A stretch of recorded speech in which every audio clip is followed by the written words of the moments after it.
Friends, ಎಲ್ಲರಿಗೂ ನಮಸ್ಕಾರ. Welcome to my YouTube channel. Friends, ಇವತ್ತಿನ ಈ ವಿಡಿಯೋದಲ್ಲಿ SSP ಸ್ಕಾಲರ್ಶಿಪ್ಗೆ ಅರ್ಜಿ ಸಲ್ಲಿಸಲು ಕೆಲವು ವರ್ಗದ ವಿದ್ಯಾರ್ಥಿಗಳಿಗೆ ಸರ್ಕಾರವು ಅಂತಿಮ ದಿನಾಂಕವನ್ನು ಘೋಷಿಸಿದೆ. ಆ ದಿನಾಂಕ ಯಾವುದು ಹಾಗೂ SSP ಸ್ಕಾಲರ್ಶಿಪ್ಗೆ ಅರ್ಜಿ ಸಲ್ಲಿಸಲು ಬೇಕಾದ ದಾಖಲೆಗಳೇನು ಹಾಗೂ ಎಲ್ಲಿ ಅರ್ಜಿ ಸಲ್ಲಿಸಬಹುದು ಮುಂತಾದವುಗಳ ಬಗ್ಗೆ ಸಂಕ್ಷಿಪ್ತ ಮಾಹಿತಿಯನ್ನು ಈ ವಿಡಿಯೋದಲ್ಲಿ ನಾನು ನಿಮಗೆ ತಿಳಿಸ್ಕೊಡ್ತೀನಿ. ಇದಕ್ಕೂ ಮುಂಚೆ ನೀವಿನ್ನೂ ನನ್ನ ಚಾನಲ್ಗೆ ಸಬ್ಸ್ಕ್ರೈಬ್ ಆಗಿಲ್ಲ ಅಂದರೆ ಪ್ಲೀಸ್ ಸಬ್ಸ್ಕ್ರೈಬ್ ಆಗಿ. ಬನ್ನಿ ವಿಡಿಯೋ ಸ್ಟಾರ್ಟ್ ಮಾಡೋಣ.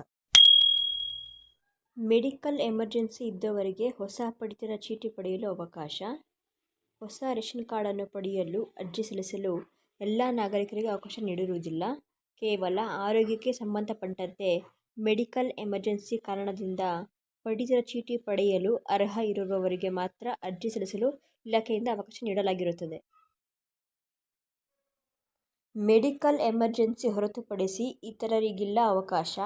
ಇಲಾಖೆಯ ಪ್ರಕಟಣೆ ಅನ್ವಯ ಕೇವಲ ಮೆಡಿಕಲ್ ಎಮರ್ಜೆನ್ಸಿ ಹೊಂದಿರುವ ನಾಗರಿಕರಿಗೆ ಅಥವಾ ಸಾರ್ವಜನಿಕರಿಗೆ ಮಾತ್ರ ಅರ್ಜಿ ಸಲ್ಲಿಸಲು ಅವಕಾಶವಿದ್ದು, ಕೆಲವು ರಾಜ್ಯ ಮತ್ತು ಕೇಂದ್ರ ಸರ್ಕಾರದ ಯೋಜನೆಯಡಿಯಲ್ಲಿ ಆಸ್ಪತ್ರೆ ವೆಚ್ಚದಲ್ಲಿ ರಿಯಾಯಿತಿಯನ್ನು ಅಥವಾ ಉಚಿತವಾಗಿ ಆರೋಗ್ಯ ಸೇವೆಯನ್ನು ಪಡೆಯಲು ಪಡಿತರ ಚೀಟಿ ಅವಶ್ಯವಿರುತ್ತದೆ. ಆದ್ದರಿಂದ ಈ ವರ್ಗದ ನಾಗರಿಕರಿಗೆ ಮಾತ್ರ ಅರ್ಜಿ ಸಲ್ಲಿಸಲು ಅವಕಾಶ ನೀಡಲಾಗಿರುತ್ತದೆ.